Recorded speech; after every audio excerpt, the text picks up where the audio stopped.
अस्सलाम वालेकुम प्यारे बच्चों, हमने पढ़ा था अलिफ़ के बारे में। अब मैं आपको मिलवाऊंगी अलिफ़ मदा से।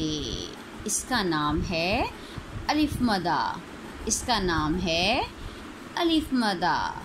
अलिफ़ तो ऐसा होता है, लेकिन अलिफ़ मदा पे ये मद है, ठीक है। अलिफ़ मदा इसे बोलते हैं अलिफ़ मदा। आपका भी एक नाम, अलिफ़ का भी एक नाम, इसका भी एक नाम, और इसका नाम है अलिफ़ मदा। इसकी आवाज़ है आ। अलिफ़ की आवाज़ थोड़ी छोटी और अलिफ़ मदा की आवाज़ थोड़ी लंबी। आ